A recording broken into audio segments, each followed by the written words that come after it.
Welcome everybody to this wonderful occasion, and congratulations coming out on a bitter cold winter's night to be in this beautiful place.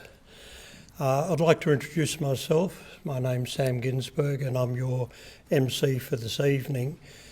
I haven't done much MCing, but I know the first thing to say is could you please turn off your phones or put them on silent mode, please. I had a sudden inclination about my own phone and I realised I left it in the car, or I hope I have. My claim to fame for being here is that me and my family lived in Cottles Bridge for over 20 years, and the first thing I did when I retired from being a clinical psychologist and researcher was to join the Whittlesea men's club, or not men's club, woodwork shed. And it was a wonderful experience. Men from all over Whittlesea and further out came together to share their skills and to make a lot of furniture and toys for the community. So I do feel a connection to Whittlesea. Since then I've moved into the city.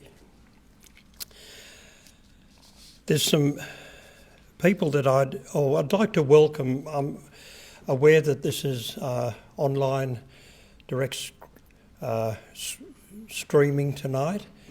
Hello to all of you out there at home. I hope you're enjoying this presentation tonight.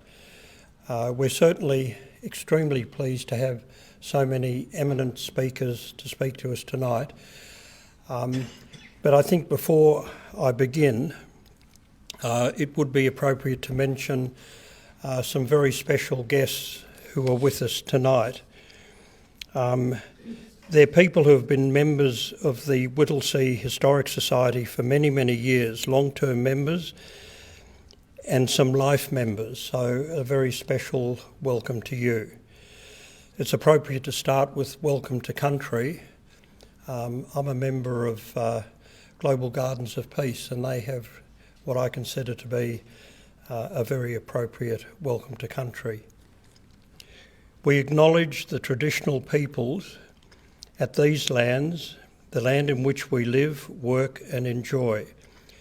We acknowledge the many cultures of First Nations. We pay respect to their elders and their communities. We are committed to learn and to understand the peoples and their lands, and seek to walk with them and learn from them in all our endeavours.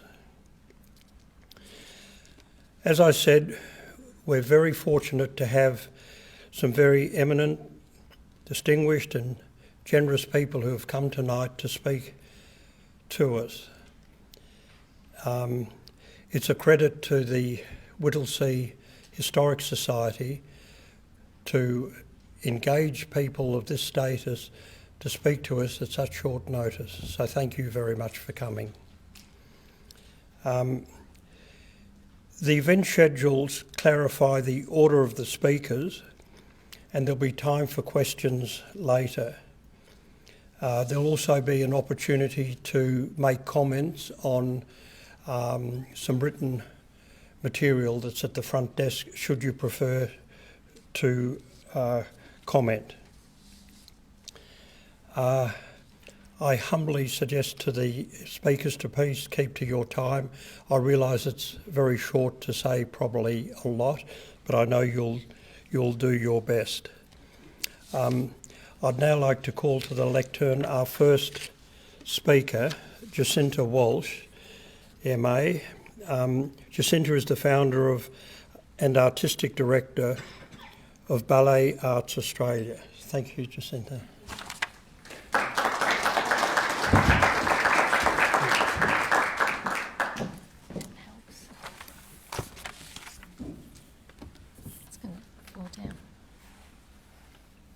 Okay. Good evening, guest speakers, Professor Richard Broome, Dr. David Harris and Rosemary Cameron. I'd also like to acknowledge the attendance of the President of the Whittlesea Historical Society, Mr. Bruce Whitchurch, and the Vice President, Mr. Bruce Batten, the Executive Committee, ladies and gentlemen. By brief introduction, my name is Jacinta Walsh, and I am the daughter of Carol and the late Ron Walsh, the founders of this venue, Whitehaven Receptions. My mother has kindly donated Whitehaven for this evening's seminar in support of the important vision, as well as David Galea of Vivid Stream and John Walsh for the audiovisual equipment. Now some information about my background. After graduating with a Diploma of Dance under the Deanship of Anne Williams in Melbourne, my professional dance career was predominantly in Europe, with Basel Ballet, Deutsche Oper Berlin Ballet, and European dance companies. After my performing years, I personally represented world-renowned artistic directors in dance, opera, film, and theatre. I received a postgraduate diploma of Business Management, Arts and Cultural Management with the University of South Australia. And a few years later, I received my Masters of same. Over the past several years, my international experience and knowledge has been shared with young aspiring dancers and artists in international vocational schools of the performing arts in Melbourne, Singapore, and the United Kingdom. My career expands over 30 years. Alongside my career, I have been very fortunate to have had the opportunity to travel the world and experience life with various cultures like in Russia, Asia, America, and Europe. My travels included visits to some of the world's greatest museums, art galleries, and theatres. I also attended major visual arts events like Basel Art in Switzerland and seminars such as a meeting held in Berlin to discuss the creation of the United Arab Emirates Great Arts Precinct in Abu Dhabi. After returning to Whittlesea in 2018 to support my mother during the last stages of my father's life, I decided to remain here to support the arts and culture of my hometown Whittlesea and my country to the best of my abilities. Recently, I founded my vocational Ballet Arts Academy and company Ballet Arts Australia, with a vision to provide excellence in dance education, dance training, and performance. Now to speak about why we are gathering here this evening. As we realise, history, the arts, and culture are the lifeblood for societies. History shapes our future. The arts cultivate our creativity and innovation, and culture strengthens our identity and gives us a sense of belonging to a shared cultural heritage. Therefore, our societies are in great need of these elements to inspire the people and enrich their lives. This can be achieved through a shared innovative vision led by great leaders to promote greatness of same. Whittlesea Township alone has a rich and fascinating history that you can all see from the display here this evening. Special thanks to Karen, Matt, Barbara, Ross, Bruce Batten, and David for their hard work. The items here are only a small fraction of the enormous collection stored in garages and rooms that faces the daily risk of deteriorating or being lost forever through disasters like fires and floods. I know that some historical artefacts have been given up because of unavailable storage facilities. Since 1975, the Whittlesea Historical Society has done their best to preserve, protect, and present the collection of books, papers, and artefacts, and advocate for an official residence inside the Whittlesea Township, the capital of the city. These calls have been unanswered, and time is running out to rescue the invaluable collection. To highlight the urgency of these matters, we are gathering here this evening to listen to our guest speakers' expertise in history and the arts, and to present our vision to Mr. Craig Lloyd, CEO of the City of Whittlesea Council, Mr. Rob Mitchell, MP, Member for McEwen, Miss Lauren Cathidge, MP, Member for Yan Yean, and the Honourable Mr. Steve Dimopoulos, the Minister for Tourism, Sport and Major Events, and the Minister for Creative Industries. We are asking for their immediate action and full commitment to ensure the Whittlesea Township and the city's history, arts, culture and cultural properties will be forever safeguarded.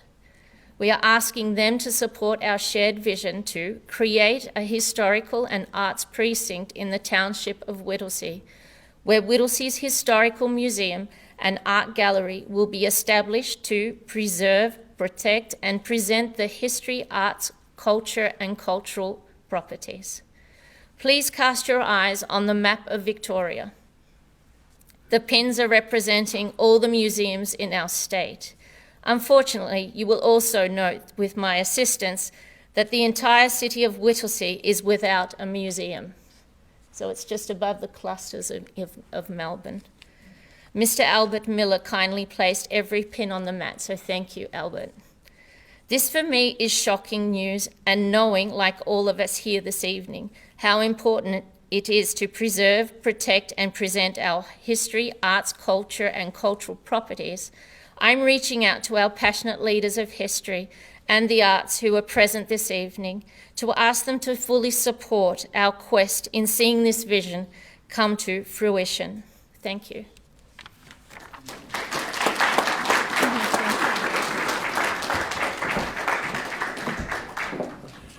Thank you, Jacinta. I now invite Professor Richard Broome to the lectern. Richard is Emeritus Professor at La Trobe University and President of the Royal Historic Society of Victoria. Thank you.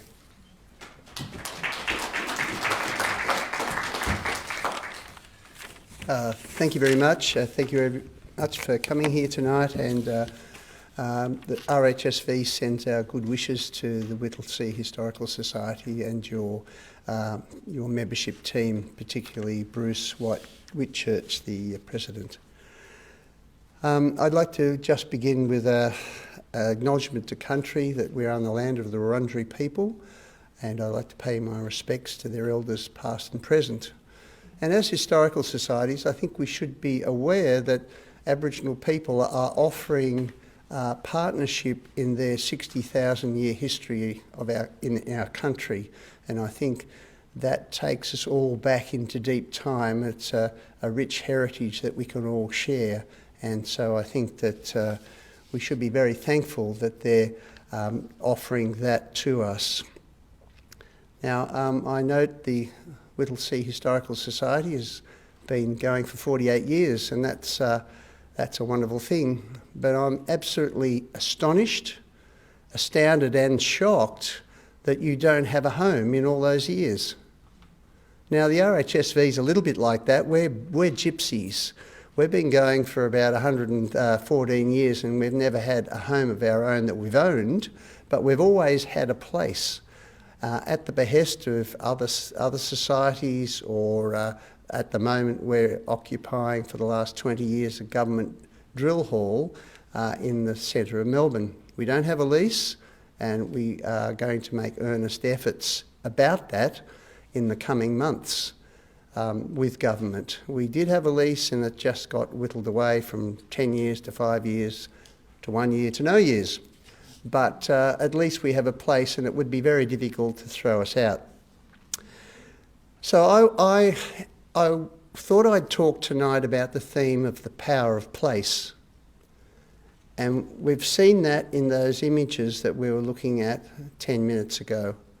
And place is a very powerful thing.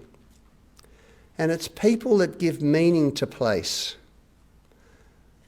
Land is a natural phenomena. It's everywhere on the face of this earth. But landscape is a cultural creation. We create landscape by creating modes of living like farming or a hunter-gathering mode of existence. They shape landscape and make it into land into landscape, or land into country in Aboriginal terms. So let's think about the power of place. When I drive down to the Surf Coast, there's a little insignificant creek in a dip that I pass over. It's called Merrijig Creek. Now that place has got a history. When it was named, why it was named that, and also what's the meaning of this place. Now Merrijig in Wurundjeri means happy. So someone thought that this creek was a happy place. But beyond that, we build more meanings about this place. I had a colleague, Inga Clendinnen, who was a wonderful historian of Central America and its and traditional cultures, Aztec society, Yucatan society. And she had a place in Anglesea and used to drive down over Merrijig Creek and thought nothing of it. But one day she asked me for some material on George Augustus Robinson, the Aboriginal protector. I gave her his diaries, and she discovered in those diaries that Merrijig meant happy. And she wrote this about it. She said, a landscape dulled by familiarity. She drove over it many, many times. Dulled by familiarity is suddenly sharp and clear. The past is present again, contingent, heavy with promise. So that place developed new meanings for Inga once she knew what Merrijig meant. It wasn't just the place that she passed on the way to her holiday house, knowing that she only had another 20 minutes to go. It wasn't the place that it looked pretty as she looked out the side, but it also had an Aboriginal meaning for her. And I now drive down and I go past Merrijig Creek. And when I go past, I also think of my former colleague Inga Clendinnen. I also think of that Aboriginal meaning and what that creek does to the natural environment. So as Simon Sharma said in his wonderful book, Landscape and Memory, that we have layers of meaning on each place on which we live, culturally created meanings. So what are the meanings of Whittlesea then? Well, first of all, Whittlesea had meanings to Billy Balleri, who was the clan leader of the Wurundjeri Willem on the clan lands on which Whittlesea is today. And his ancestors and Billy Balleri himself continued the cultural meanings of this land to create country. And that he did by stories, creating stories about Bunjil the creator, Bunjil who was still the great creative being whose power was still there in the landscape.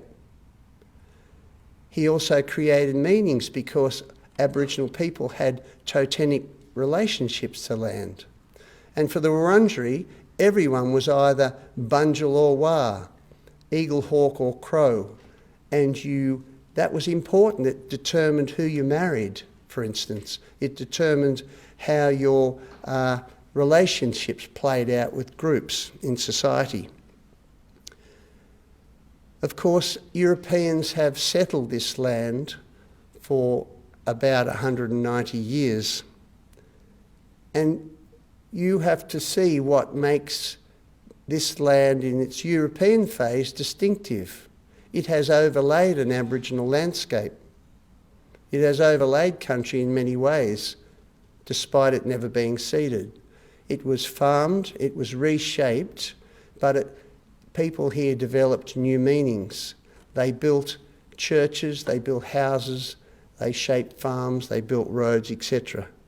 And you can see in those images here on the screen that there is multiple meanings. And you know that. You've collected. I had a look at what you've got up the back. You've got artefacts, you've got images, you've got documents. All these are recreating the history, representing it to the present from the past. And that's a powerful thing. And that's why it's so shocking that no one in Whittlesea has helped you to get a place. In most of our 350 affiliated societies, people have a place given to them by the local government, an old courthouse, an old meeting room. Local government should be looking after groups like you because you are the memory keepers of this place. And I know Whittlesea is going through massive redevelopment, but sometimes, at some time, people that move here will think, what was Whittlesea like before we came? And they'll only know because of you people. And if you're not looked after, then there'll be a total amnesia in Whittlesea. And that's why governments, local governments, have to help you by giving you a place. You're going to do all the hard work. You're already working hard. You've collected materials. You're trying to keep them in the best way you can. And once you get a place, you'll work damn hard for it. So government needs to realise this. You need to get some friends on council somehow. You need to get a philanthropist in the area somehow. You need to get a developer and make him feel guilty that he's creating change without paying attention to the past. Because history is part of culture, as Jacinta said. And sadly, even the federal government's new cultural policy document, which in many ways is a wonderful thing, doesn't include the word history. And yet, when people write ballets, they write plays, they write novels, they write books, where do they get their stories from? From historians in many cases, from local historical societies that have cared for the past. So we need to get active You need to get active. You need to get people on side.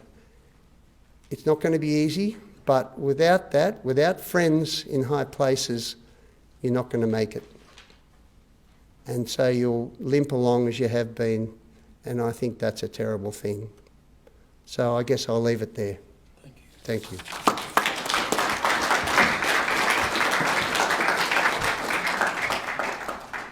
Thank you, Richard. I now ask Dr. David Harris to the lectern. David is Adjunct Research Fellow, Department of Archaeology and History at La Trobe University. Thank you.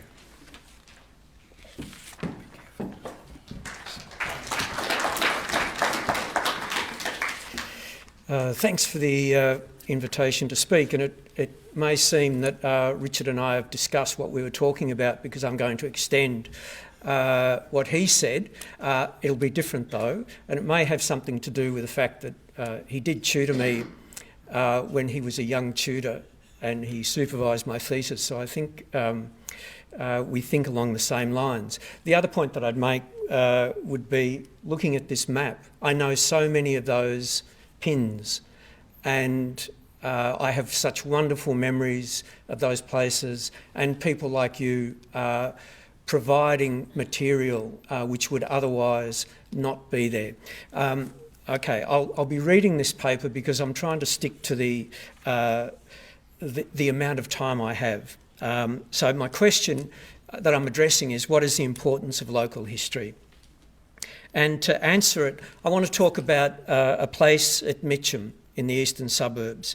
Over 20 years ago, I contributed to a conservation study for the city of Whitehorse on Schwerkolt's cottage and the surrounding precinct. The creek valley that used to border it now carries Eastlink.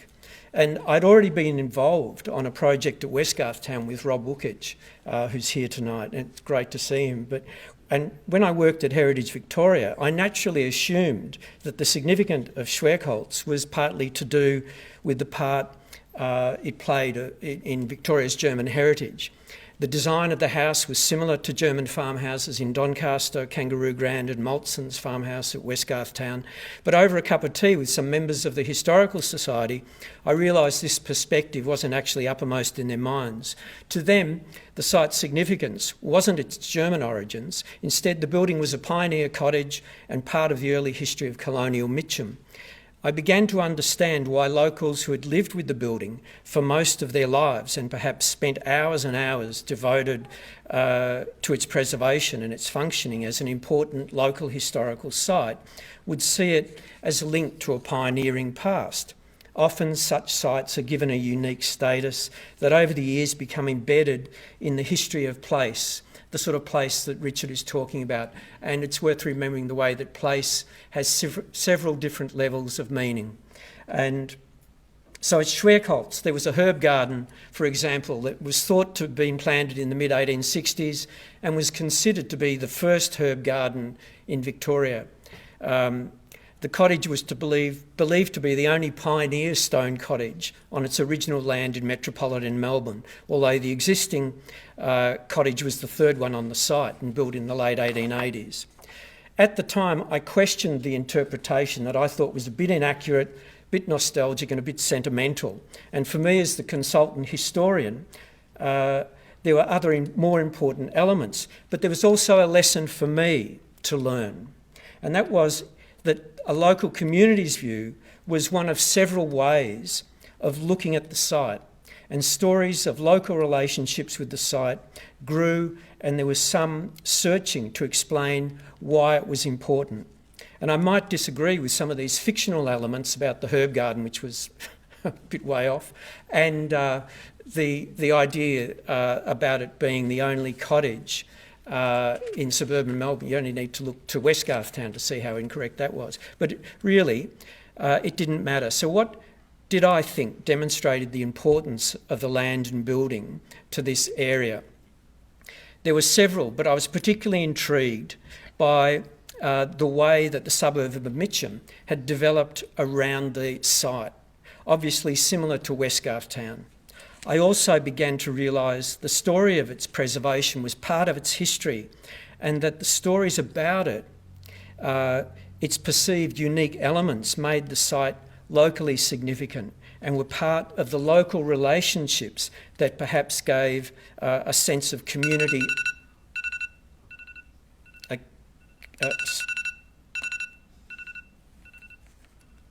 I'm sorry.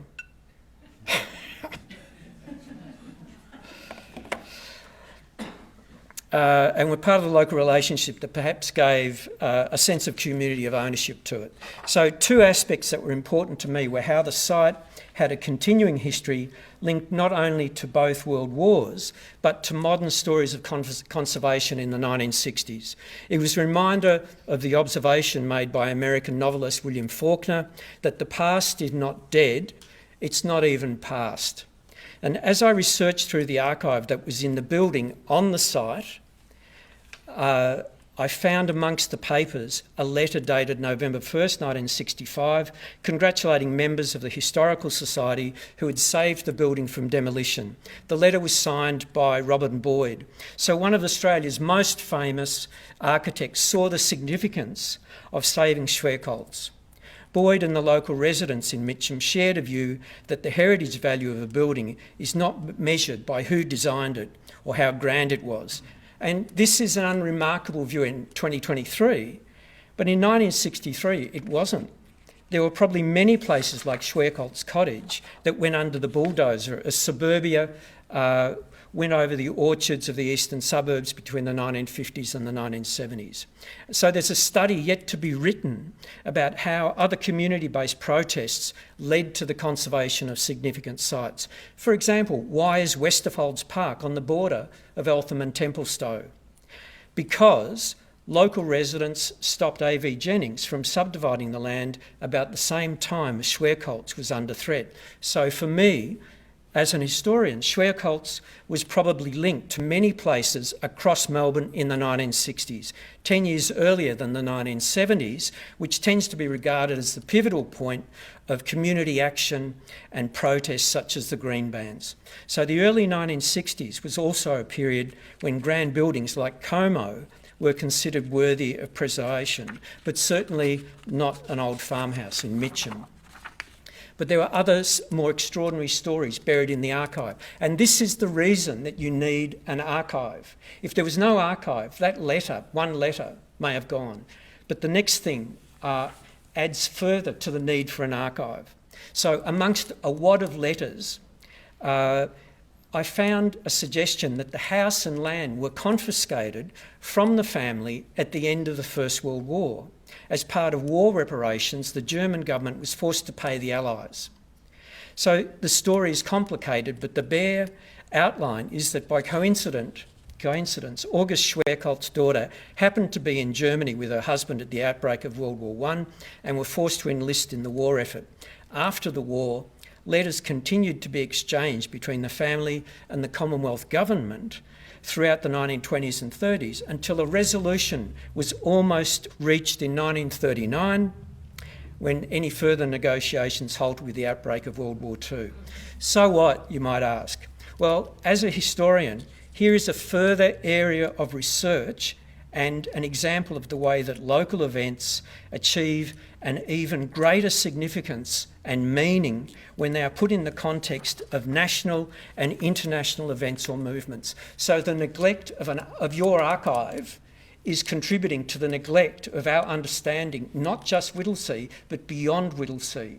And it really upset me when I heard what was happening for you, and particularly put in the context of all of these other places which operate quite efficiently. So historian Ian Harmstorff, writing on Germans in South Australia, provides a perspective for me of understanding these events when he suggested the treatment of German Australians during the period demonstrated that Australia was a, quote, a parochial British outpost that had failed to come to terms with a significant non-British minority in its midst. So for me, there is an echo here with the inscriptions on gravestones at Westgarth Town. Obviously, it hardly matters that some might see Schwerkolz Cottage as a romantic remnant of a pioneering past, as it does nothing to diminish the significance of the place. Perhaps the site is now seen differently than it was 20 or so years ago when I was there. But it doesn't really matter that I see different elements from the local historical society. I'm not maintaining it. I'm not going to regular meetings. I don't share an embedded meaning of the place with other people in the community. What it does show is that those people who saved that place were correct. They saw the building and its surrounds as worth protecting, and that local history matters. So historians come to the past, historians like me, like Richard, with an aim of interpretation. They look for patterns, connections, anomalies, explanations. Local history is an essential part to find the raw material for the work of historians. One place, as I said, and as Richard was just talking about, one place will have several layers of historical events attached to them, whether it's Aboriginal history, agriculture, manufacturing, or urban housing, and particularly at the moment with the change that's undergoing here. I was speaking to someone before, and the orchards that are still in the area. So there is, and at a period which seems to me to be a pivotal point, I might be wrong, but it seems to be a pivotal point if there's change that's occurring so quickly, and that means the possibility of loss is increased. It doesn't diminish. So some elements will continue, some will disappear, and there'll be connections made and lost. So there are different ways of understanding sites or events in a locality. Schwerkoltz is just one example of a community seeing the value, protecting its history, but there are many elements to the story that transcend either the herb garden or a colonial history. So quite often there'll be links made as the time is there for that story to be told. So to conclude, I want to briefly consider the difficulties associated with sustaining the place of local histories in a community. There are not many places like the Schwerkoltz precinct. A local history archive exists beside a local history museum in the grounds of a significant heritage site that has been saved by members of the voluntary organisation that runs the archive. They have a retired librarian. 20 years ago, they had a retired librarian who was helping them. But keeping a history alive and nurturing a museum that is a living museum can be achieved in many different ways. Over the years, there are oral history collections that I revisit all the time. So The Lifeblood of Footscray, for example, which is about the William Angliss meatworks and an oral history of that. For me, that remains a classic.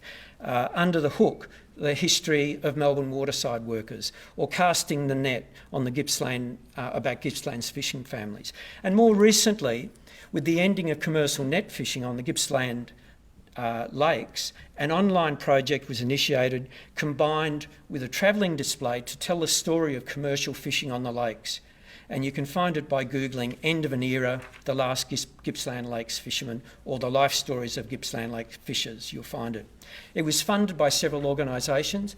It doesn't need an archive to house it. It doesn't need to be printed, and it will have a long life on the internet.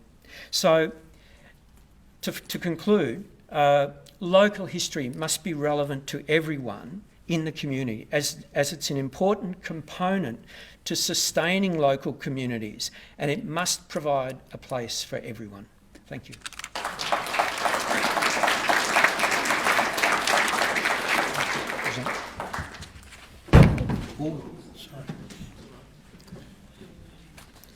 Thank you, David. I'd like excuse me. I'd like to invite Rosemary Cameron to the lectern now. Rosemary is the Executive Officer of History House, Royal Historical Society of Victoria. Rosemary? Thank you. Thank you. Thank you. It's a bit daunting following Richard and David because although I work for the Royal Historical Society, I'm not an historian. So please forgive me if I don't give you any deep insights into history. What I'm going to be talking about is what makes a strong historical society. And talking to the people involved in Whittlesea Historical Society this evening, I think you're probably going to recognise yourselves in a lot of what I've got to say. Now, as David has, explained a lot about what a local historical society is, and the example he gives of Schwerkolt's cottage is probably pretty standard. The bulk of historical societies in Victoria, and as Richard said, there's 350 of them at least across Victoria. The bulk of them were started in the 60s and 70s as a reaction to communities rebelling against the sort of overdevelopment of their communities, the destruction of their communities from overdevelopment. And so they really wanted to stop that. And I suppose over the decades since then, they've morphed sort of slightly away from that. That fear of overdevelopment doesn't drive them anymore, and it's more about archiving the history and being custodians of the stories, and that's incredibly important. So what makes a strong historical society? Oh, look, before I go any further, I meant to say thank you very much to Matt Christie for inviting us, to Jacinta and her mother. Where's Jacinta gone? Up at the back there. Thank you for donating this gorgeous venue to Whittlesea Historical Society for tonight. I was talking to Richard on the way up and I said I suffer from venue envy. I'm always going to places and thinking, oh, I want to have that meeting room or I want to have that set up. So this is beautiful. I'm envious. Thank you. And thank you to Whittlesea Historical Society for putting this together. I think it's such an important evening. And you're doing, all the right things. So anyway, back to what makes a strong historical society. When I started at the RHSV about 5.5 years ago, I would have sworn black and blue that it was all about numbers. That the size of your membership was really what dictated how strong you were. I've since learnt that that's got very little to do with it. And some of the strongest historical societies are run by 4 people. I don't recommend 4 people, but they do survive. And some of the weakest are some of the larger ones, where they're involved in a drive for membership, and it's not always what they should be putting their energies into, I feel. But what does make them strong are the people who are involved. So if you've got 4 people who are really great at what they do, and one's a good leader, and they really get on, they will achieve a lot more. Poor leadership is what causes historical societies to fail time and time again. We do a lot of speaking to historical societies about this topic and about volunteers and things like that. And one of our counsellors, Paul Fearon, has coined a phrase, founder syndrome, which is all, and you probably know about this, which is all about when an historical society starts and the people who started have a very clear and strong vision for what it should be, and they repel all borders. New people come in with new ideas, new ways of doing things, and they're not allowed. They're really sent away. They're not made welcome, and that's really bad. That's really poor. You've always got to recognise that the world that you're living in, the context is changing all the time. Your objects in your collection might not change, but what will change is the way that we look at them. So at the RHSV, we talk a lot about decolonising our collection, which doesn't mean that we're doing anything to the documents or the objects or the paintings in our collection. What it means is we're changing the way we catalogue them.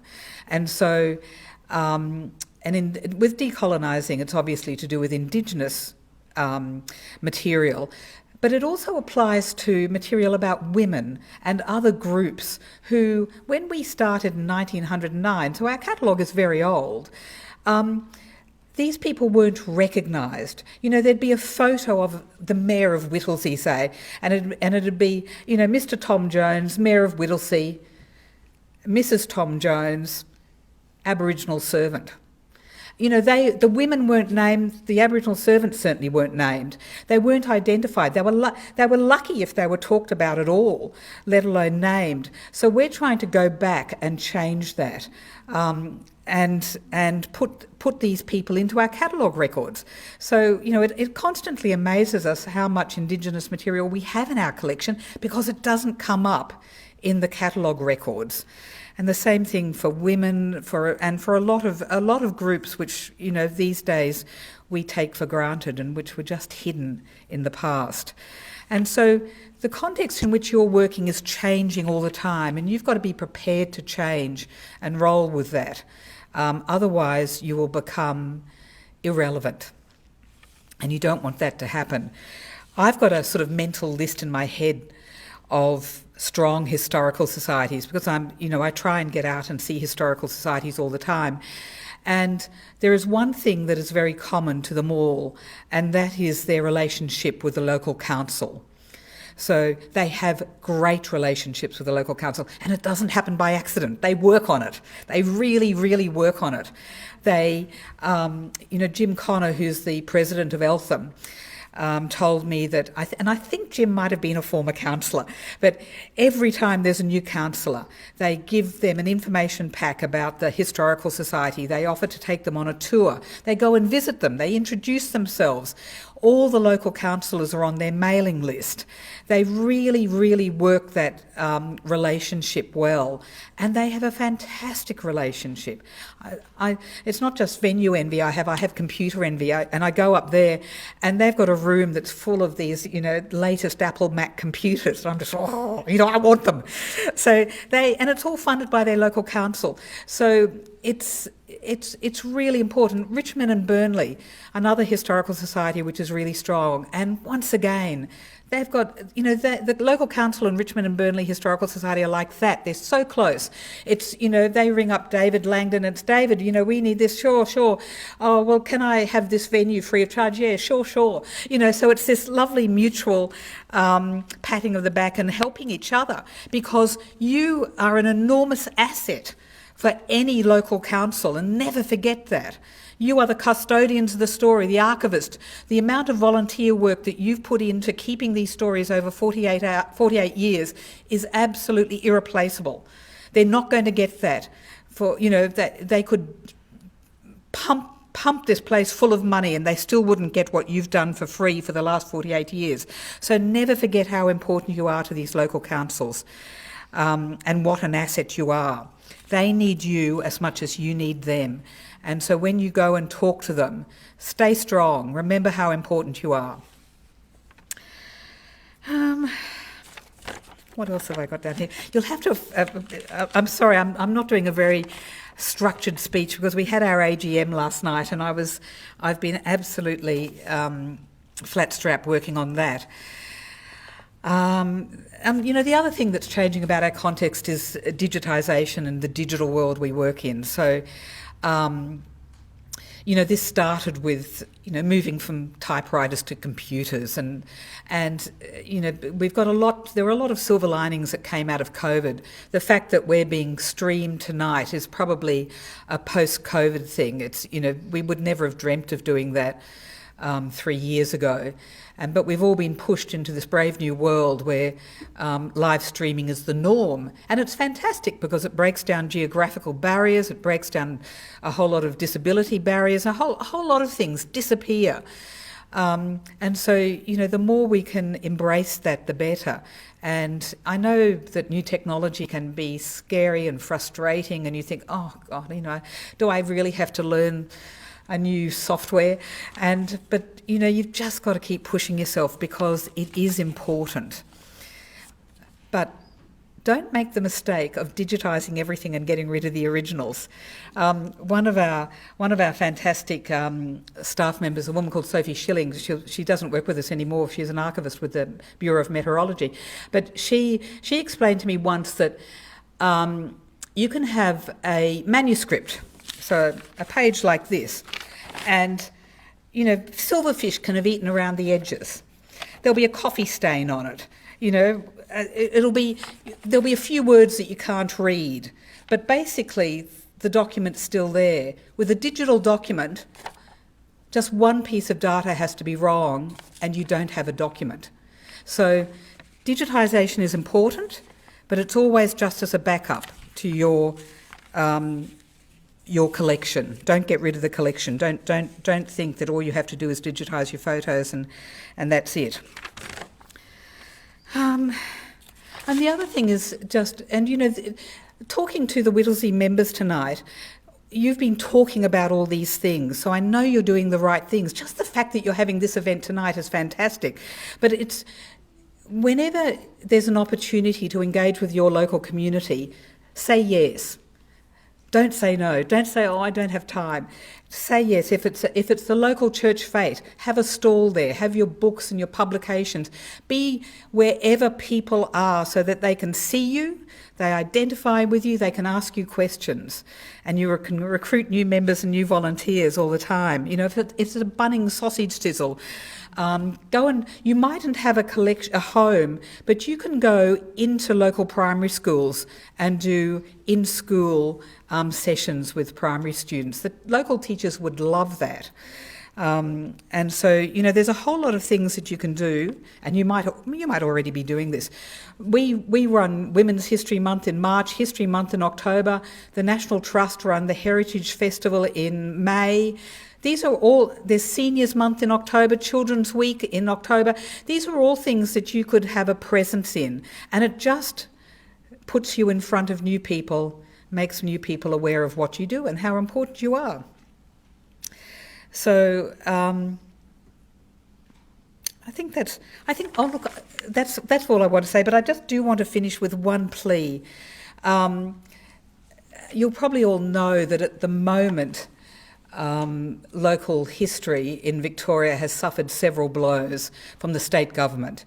So in the last state budget in May, the Public Record Office Victoria lost their funding for the Victorian Community History Awards, which have been operating for nearly 25 years, and Prov's small local history grants, which were up to $15,000, which were the absolute lifeblood of historical societies.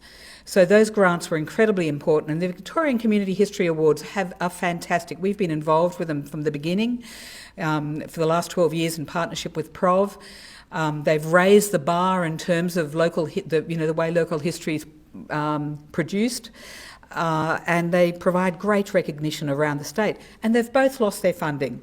The Royal Historical Society has decided to go it alone with the Victorian Community History Awards. It'll be no frills this year, which means no prize money, lots of recognition, lots of honour and glory, but no prize money.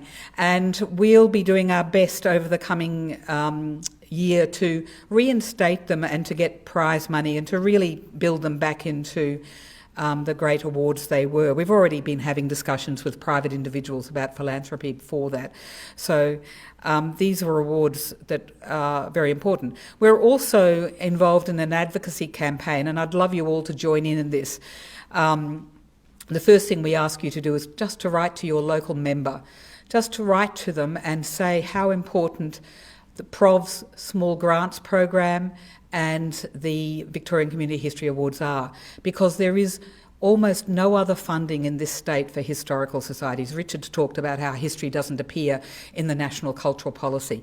We're the sort of forgotten part of culture, and we've got to keep reminding people all the time.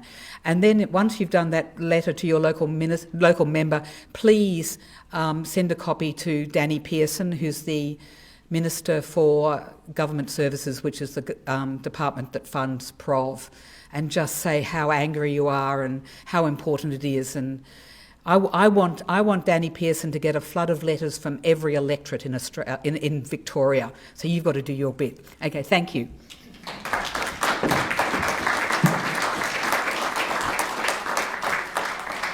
Thank you, Rosemary.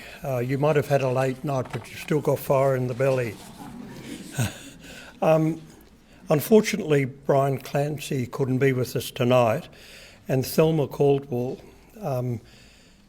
has said that she's happy to take his place, and she's president of the Plenty Valley Artists Society.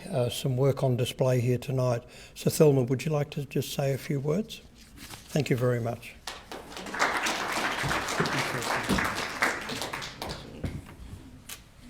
Good evening, everybody. lived in this area virtually all my life. I spent the first 10 years at Kinglake, going to Middle Kinglake Primary School, which I've still got some very happy memories of. From 10 years old, I lived at Mernda till I was 18, and then I come back to Whittlesea when I was married. So I've always lived in the area, and I absolutely love the area, especially the Whittlesea end with all the beautiful landscape. Now, there was a group of us in about 30 years ago who decided we should get together and have an art society. In the beginning, we were looking for a home base. We couldn't find anything, so we just met together and went out painting the landscape in the area.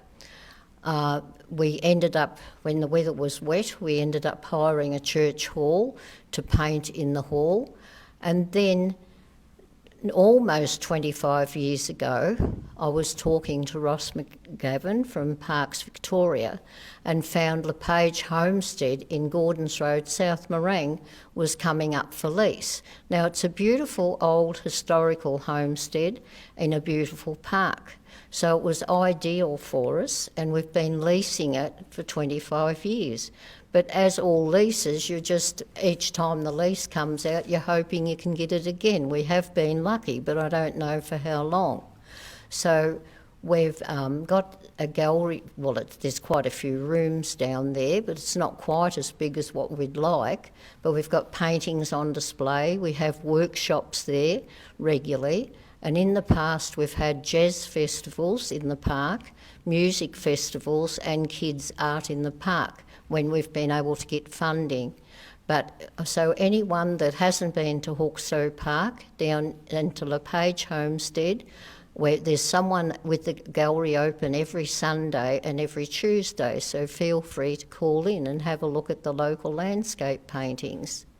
Thank you.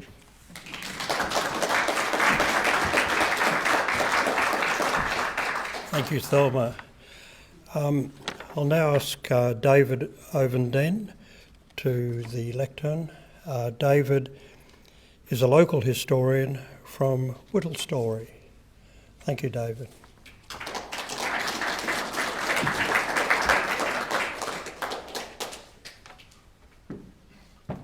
Thank you. Good evening, ladies and gentlemen. It's nice to see you all. A lot of familiar faces, a lot of people I haven't seen for a long time, which is really good. I'm enjoying the night so far with the other speakers, so I'll try and keep up the standard. There's several directions I could go on this, but I think I've decided sitting down there that I'd start with. I've been in Whittlesea since 1945. I was born in 1945. Mum and Dad lived in Church Street and grew up, went to school in Whittlesea until grade 6 or whatever, and then it was on the bus and down to Preston Tech for 4 years and off to work and out into the big wide world. My dad was born in 1914 in the house that I grew up in Church Street, Whittlesea, along with 2 brothers and 1 sister.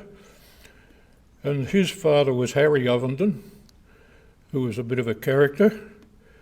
But he bought a house in Carlton in 1908 and got married in the same year and towed it up behind a team of horses and planted it in Church Street, Whittlesea. And thereafter built the shop, which started in 1908, as I said.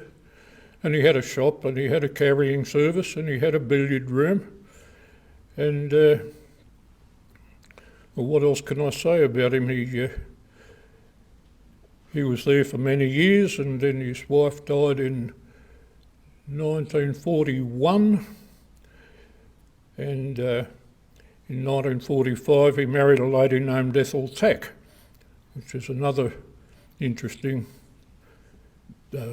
little street to go down in. She was the daughter of Lee Tak from the Chinese Gardens, and we grew up knowing her as Grandma. We didn't know any different, and she wasn't any different as far as we were concerned, and spent a lot of time over there at their place. And her and a brother, Percy Ping, and all their Chinese and so forth relations, that was all part of our upbringing as well. And we didn't know anything about Chinamen and any difference between them and anyone else. Didn't even know what they were, actually. Where are we now? That's pretty well my family story, I think. 1988, when the big bicentennial this, that and all the rest of it hoo-ha was going on, and everyone was being encouraged to study their family history. That's when I started. It was also when my sister Diane started doing it as well, and she amassed heaps and heaps of stuff, more than me. But I went about as far as I could, and couldn't go much further with the family. And that's when I decided to start studying the history of Whittlesea. And my interest, I've got to admit, goes down about as far as Mason's Road. You all know where that is. I'm not too interested in Thomastown or Bundoora or anywhere else like that, or any of the newer suburbs. The thing that worries me most about Whittlesea is that it'll sit here slowly and quietly until it's swamped by suburbia. I could use a few choice words, which I do in Whittle Story, but that is, I worry that will happen. Which brings me to the point: how are we going to avoid this, if we possibly can? And what I think is we've got to think tourism and tourists, and recognise the assets, the tourist assets around the township of Whittlesea. When I say Whittlesea, I go as far as Upper Plenty, and then up to Mount Disappointment, Wallaby Creek, all those places, down the mountain again, Toorong Reservoir, of course, most important, Mason's Falls at Kinglake, Howitt's Lookout up there behind Hume Vale, which is great. Wouldn't recommend anyone to go driving to Howitt's Lookout. Last time I was there anyway, it was a pretty dangerous drive, but anyway, that's something for the future. But I think that's the way that Whittlesea's got to think. We've got fun fields, which brings thousands of people during the summer season. And the trouble is, fun fields is on the wrong side of Whittlesea. They don't have to come through Whittlesea or stop at Whittlesea or spend their money in Whittlesea to come to fun fields, which is a bit sad, and there's nothing we can do about that. But we've just got to look at the actual town, like the main town, the park and creeks area, the football area, the showgrounds, and on it goes. It's the more you think about it, the more you come up with. To service this, we do need a decent road. I know not everyone's in favour of a 4-lane highway both ways, but I am. And besides that, I'm convinced that the railway has got to be reinstated, and the sooner it's reinstated, the better, and not a halfway measure or anything like that. A double rail from Mernda to Whittlesea. It's not far. I know Dan spent all the money now, but I think that's a bit of a worry. But we've got 8 kilometres to go and 2 stations at this stage, not too many crossings. And the sooner that's done, I think that will serve the tourist industry perfectly. We don't need a Taj Mahal railway station.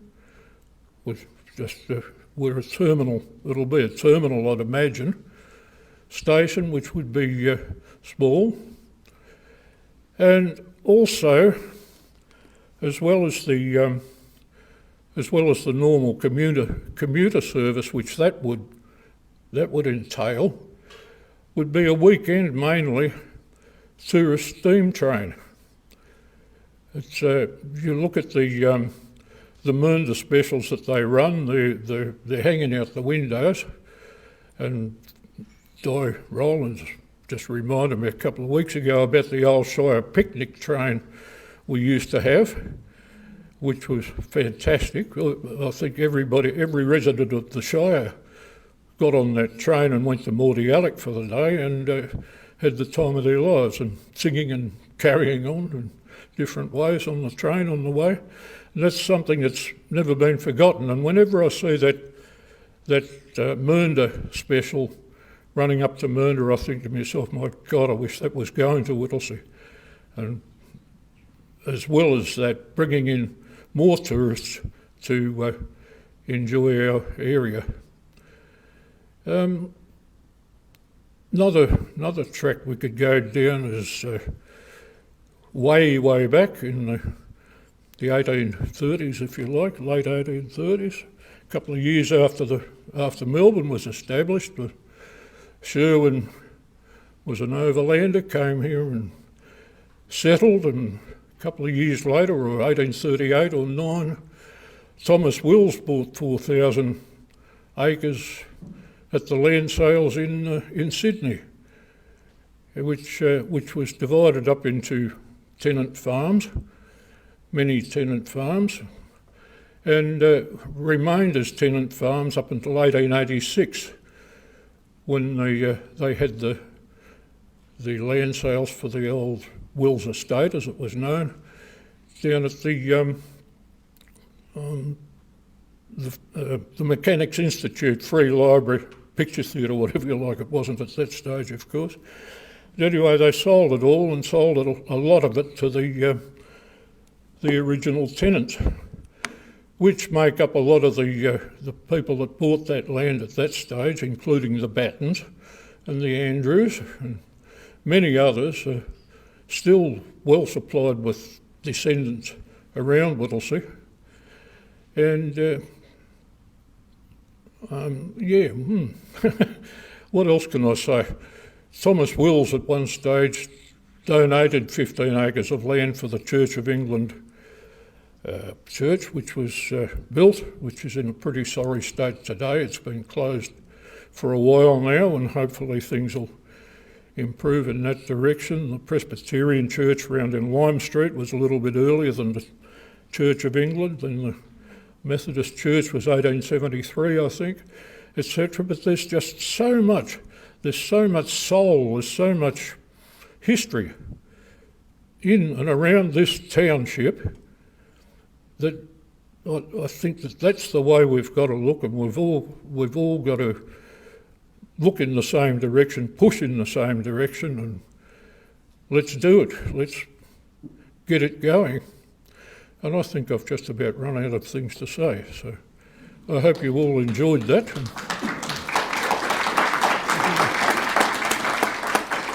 Hands are back. Thank you.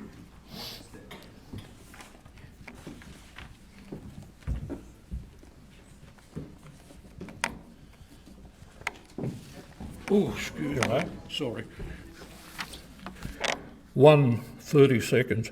In the olden days, when you wanted to know something, you went looking for the oldest person around the district to ask them questions.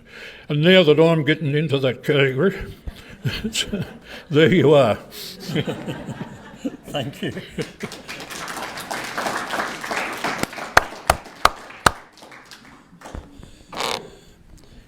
In the program, we've made an allowance for some time for questions. We're spot on our finish time, but I'm sure we've got time for a few questions if anyone in the audience would like to address their questions to any of the speakers tonight.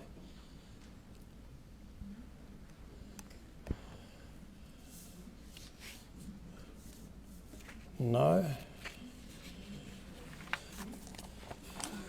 question, but I just want to, I'm a teacher, primary school teacher, and worked in the area for 10 years, and trying to find somewhere to educate kids about local history and for them to experience things about local history has been next to impossible until West Garth Town sort of started taking kids, and that's as close as we can get.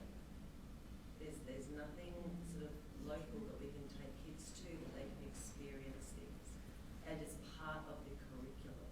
So every school should be endeavouring to have their kids experiencing and learning about local history and geography.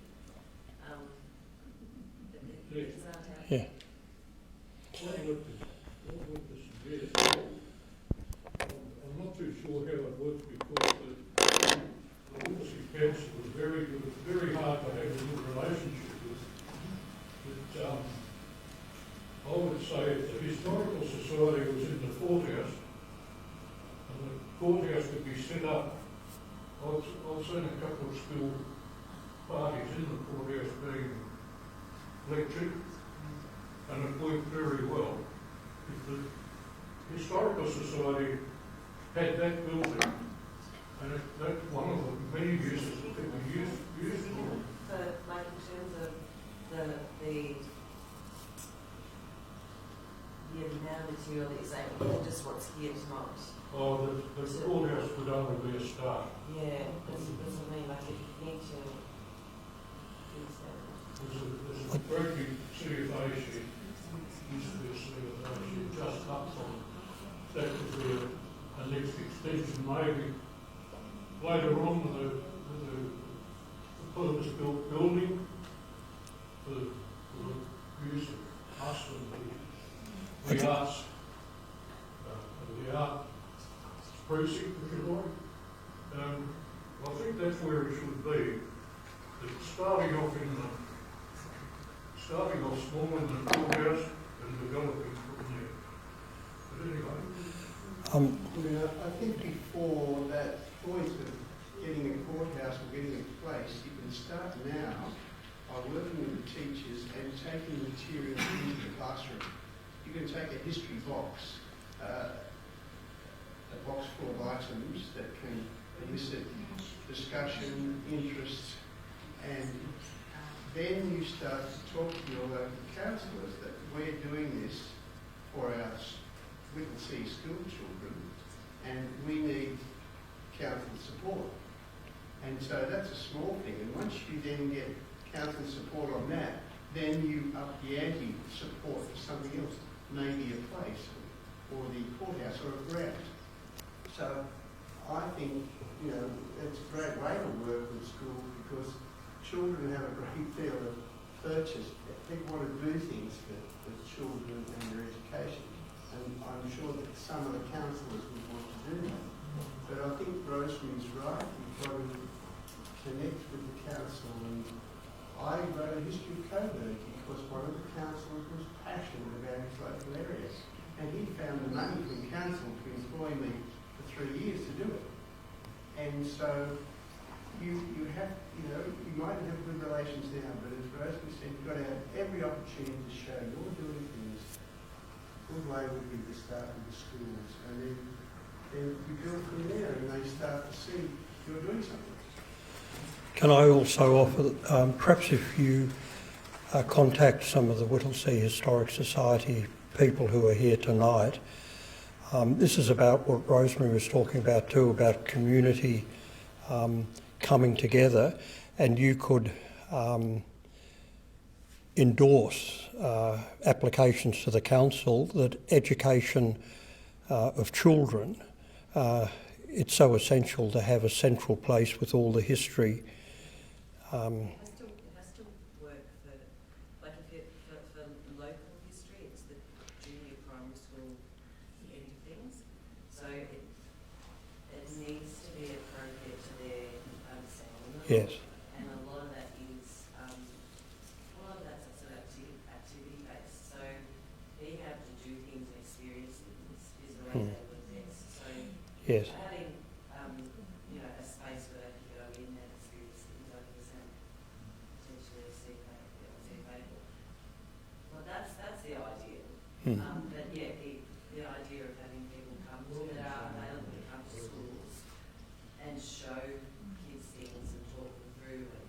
develop activities as well. This is how it works and that sort of thing. That's the sort of thing we're needing.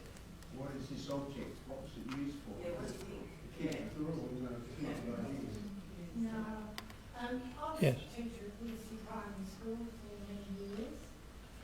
In the 90s, I took several years of students that I had trying to teach them a little bit about the history of Whittlesea, because I, like many here, were born in Whittlesea, grew up at Whittlesea, went to the Whittlesea Primary School, etc., etc. We went to the courthouse. I took the year 3 and 4s there, so we're talking about 8 and 9-year-olds. It was too small. It was so, it just tiptoed over the history of Whittlesea. I tried to expand it in that the courthouse was a courthouse, and tried to explain, this is what would happen, this is where the judge sat and had a etc. This is where any plaintiffs would be. But it's not adequate. It's way too small. Has anybody thought of utilising the Masonic Hall, maybe? That would be better. Can I jump in with something? I'm from Arthurs Creek, the Arthurs Creek Community Centre, and we have a history group that has started up at the Arthurs Creek Community Centre last Tuesday of every month. And just recently, I'm going to share something with you that hasn't been made public yet. They themselves have applied for a small grant, and they have obtained this grant from our Shire Council, so I don't know how good Whittlesea is with such things. In Seniors Week in October, they're collaborating with the teachers of Arthurs Creek Primary School, and they're going to host a morning of history with the teachers are going to help plan what it's going to be about, what questions will be asked, what will be shown, and it will be at the community centre, so the kids will come over, they will spend the morning with members of the history group, then they will have some morning tea and that sort of thing. So that's a great initiative, and they've off their own back have gone to council and said, can we have a grant to do this sort of thing? Council said yes within about 3 days. So that's an idea for the History Society here, to approach schools and do that sort of thing and collaborate with the teachers to see what is needed in the classroom.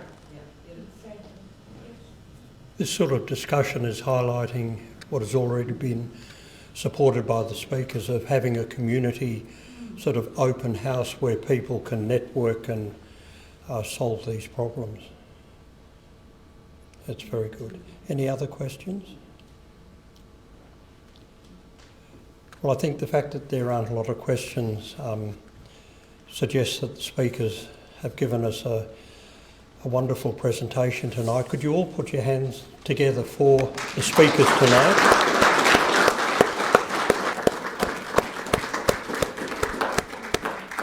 I think it's been incredibly stimulating and most informative. Thank you so much.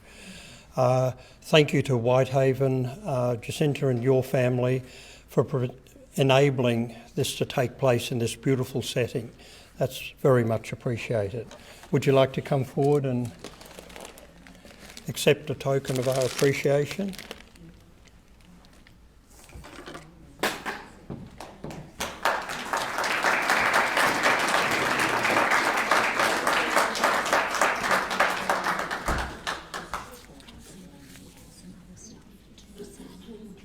Sorry. Would you like Matt to do the presentations of the presents of the gifts? Yeah. Yeah. Okay. Matt would like to do a presentation. Cheers. So just on behalf of the Whittlesea Historical Society, a huge thank you to Whitehaven Receptions, Jacinta and Carol for hosting us this evening. And thank you to our guest speakers. We might get them to come up one by one to receive their little gift. So Brian Clancy's not here. Oh, sorry. We'll pass that on to him.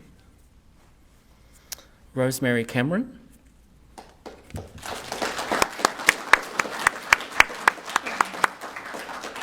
have just tough it in. Thank you, Rosemary. Thank you very Thanks. Dr. David Harris.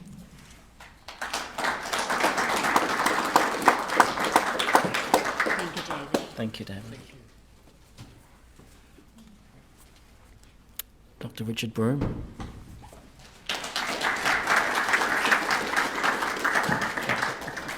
Thank you so Thank you so much. much. Thank you very much. And finally, David Overton.